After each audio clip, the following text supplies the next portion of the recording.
You know how well, you know what?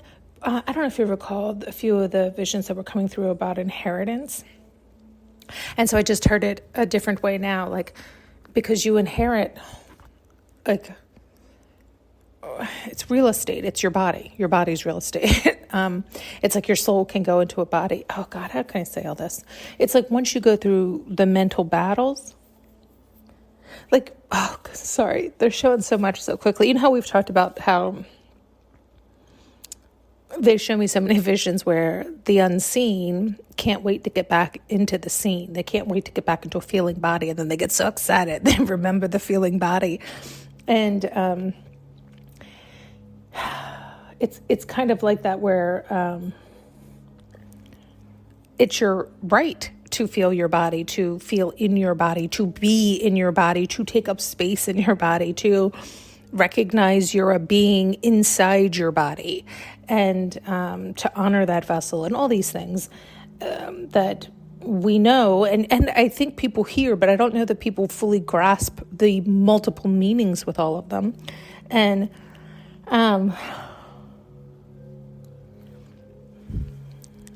they just said something like, you inherit the earth, and it's meaning you get to embody your body, right? Like you no longer have to fight the mental battles or the spiritual warfare or it's like once you have untangled all your lies and ties, when you have set yourself free, you're free to be, right? You're able to then, it's like breathe again and sink back into your body, into your present moment. You're able to release the past, and you're able to release the worries of the future, and all of that just floats away into nothingness. Like there is no time, space continuum. It's just a relaxation of being. And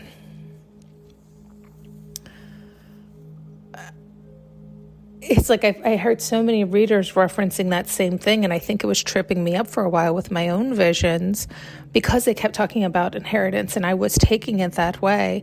But then I would hear readers talking about it too, but they were talking more specifically like in the 3D of all that stuff. And I thought, again, they were being so specific that it was like,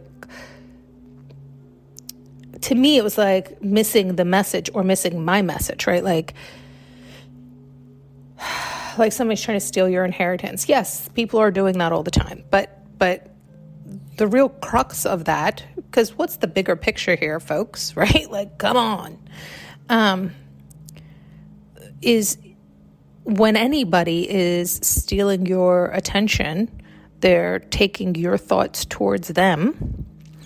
They're upsetting you. They're ruffling your feathers. They're stealing your time, your energy, which is your power, your presence.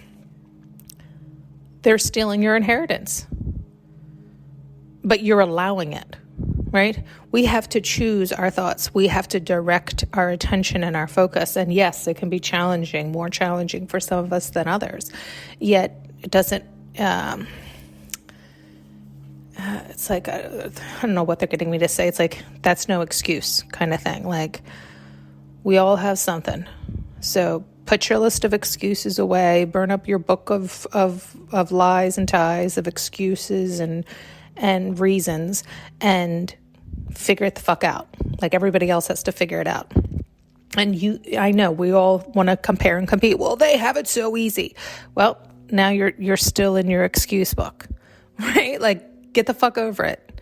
You only have to worry about you. So can you do that? Or are you just going to continue to blame outside yourself, look outside yourself, excuse yourself, yada. And so it's always back on us. And so this idea is, to me anyway, is people are stealing your inheritance, meaning people are stealing your time and attention and presence. What are you doing about it? Are you taking back your power? Are you taking back your attention, your focus, your life? Are you choosing for yourself? Are you living the life you want to live? Are you working towards it? Are you designing it? Or are you just floating by? Are you just getting by? You're just running the rat race and one day you get to die, right? Like It's like you can die to the present moment right now, if you so choose. And so, I mean, that's how I take all this stuff, all these visions. We're all teachable, and it's all just a matter of if we're allowing it and elevating from it, meaning utilizing and integrating it. Because many of people hear many a things, and they might learn them and know them, but they're not integrating them and up-leveling from them. So it's kind of like the idea of in one ear and out the other. Sometimes it goes in one ear and gets stuck up in there, but just gets stockpiled with the rest of the cookie mess. So it's I just liked that, right? Like, I think it talks about that in Revelations 2, you inherit the earth. Or at least that's what it made me think of when they said that. And I could be wrong because I'm terrible with the Bible, with who goes where, what, when, because it's all the same story. It's just, it unfolds in a different way in each book, but to me, it's all the same. So I think they talk about that. It's like one of the things. It's like when you get through that, then you inherit the earth. When you get through that, meaning you inherit your body. When you do that, you finally get to rest in peace in your body, right? You get to feel your body. It's like you're back in your body. You've heard people talk about disassociated from your body, or scattered, or fragmented, or, and they talk about that in the Bible too. He cut up his wife into 12 pieces. It's this idea of when we abandon ourselves, or others abandon us, or, it's always just us abandoning us, by the way, but I know people can see it from many different angles. It boils down to when we leave our own alignment, right? When we don't honor ourselves. It doesn't mean bad things won't happen. It just means we continually stand in our own alignment and speak our truth. When we don't do that, when we abandon ourselves, we're giving away a piece of ourselves. So we're leaving pieces of ourselves all over the place. We're fragmenting ourselves. We're taking a piece of our soul away. It's this idea we've talked about when you've seen like these horrific things in the news.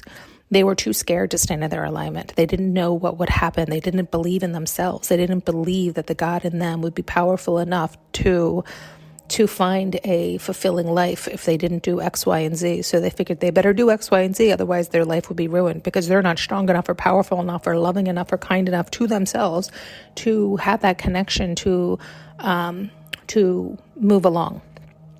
Again, it's not a matter of, I always use this example because I think it's just a simple, easy, clear-cut example for a lot of people to hear, where Dave Chappelle did that, right? He's like, I'm not giving away a piece of my soul for money. Yes, it's enticing.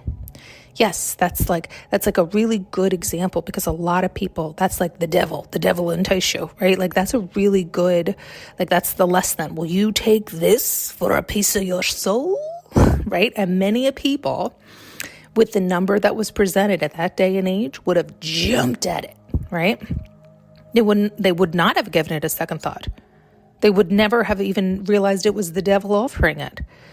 But he did. He was connected enough with himself, with his soul, with his desire to stay aligned, to be able to sleep at night and in peace with himself, that he was like, yeah, this fucking sucks. This is hard. I don't want to walk away from this.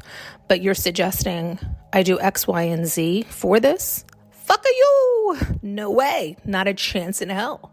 Right? And he loved himself and believed in himself enough that he walked away. And I don't know his current situation, but I know his name, so I feel like if I know his name, you all definitely know his name, and that he probably is really big again. I mean, I think of him as really big, but again, I don't know anything. I don't know anything. So it's like, I don't know where that name lands with people.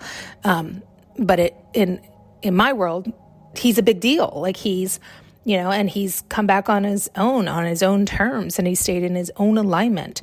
And of course he still fucks up, and he picks himself back up, or he makes the necessary repairs, or whatever the case is. My point is, that's an easy example for us to see how you can fragment yourself. And that's how people typically would fragment themselves. He chose not to. So you probably have done on a much smaller scale what he refused to do. Many people do fragment themselves. They leave a piece of, I have, we all, I really do believe we all have. And maybe he had so often and so much that he finally was like, oh, fuck no. No, I had to fight my way back to myself. And I see that this is the ultimate test, and I'm passing. I'm not taking that less than. Right. And so sometimes that'll happen too, where we have been through the battlefield. We've scattered ourselves all over the place, where we dishonored ourselves. We abandoned ourselves. We didn't stay in alignment with ourselves. We gave away a piece of our soul for money, attention, time, a job, many, many things. But one day, it's the idea of like Judgment Day will come and smack you, and you're like, fuck. Because you don't always recognize it. You get a hit, but you get so familiar with that hit that you don't see it that way. You just have normalized it. You believe that's the way to be. No, that's what we do here. No, that's how we live here. That's what we do. That's what I do. People have that mentality, like, that is my trade-off. That's the only thing I've got, right? And it's the only thing you got, and you're willing to sell it, right? They don't look at it like that.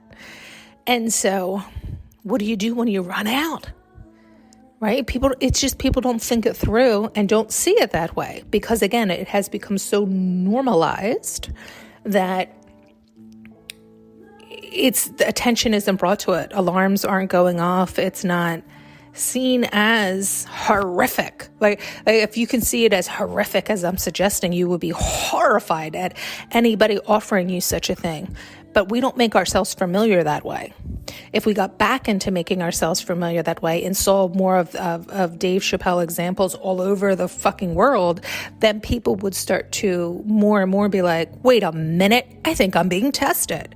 I'm taking the less than. I'm not believing in me. I'm having to do something that I don't want to do, but I feel like I have to do it in order to get outside of me. Well, there's my answer. That's fucking bullshit. Right? And so you got to walk it back. You got to figure it out. You have to love yourself enough to figure it out. And don't beat yourself up when you make mistakes, because you will. You will. And that's hard too, right? It's like, don't let that make you down and out. And why did we come on? Inherit the earth. They keep saying that. Right. So it's like you can get back into your feeling body. Oh, thank you. Sorry. They're bridging the gap now. So when you are not honoring yourself and you're fragmenting yourself and you're selling your soul and there's pieces of you all over the world, you're going to have to pull yourself all back together, and that's going to take some time. And so once you get through that process and you've reunited all of you, you've reclaimed your power, you've made amends with yourself, your higher self, reconnected to unconditional love. There's a million ways we could say this and talk about this, but once you're back in your full power, it's like you can breathe easy again, because you've inherited the earth in the idea that you can now drop down into your body. It's like you're no longer fighting that battle. You no longer are trying to piece together that puzzle or solve this or that. Like, you've now done it. And I think they talk about there's like all these other gifts and rewards and all these things, which to you might sound silly. Maybe you've never left your body, or maybe you're so far out of your body, you are fucking clueless that you're not connected, right? And there's a lot of people that are like that too, that they brush it off because I sound lunatic. But they'll get to a point, or they'll have their judgment day, and all of a sudden all this stuff will hit them. It'll click and they'll be like, fuck, right? Because you feel it once you're awakened to it. And, it is earth-shattering, right? In that your whole body feels fried, because you're just so like, holy shit, I can't believe I was doing that. I didn't see that I was doing it. I didn't realize I was doing that. Oh, but I did. I just wasn't being honest with myself. And it just is such a like toppling thing. And so to have peace within one's own body, to be able to feel within one's own body again, you start to really appreciate it, right? You become hyper aware too. You have to be careful of that. Okay, we could go on to many things here. Let's not.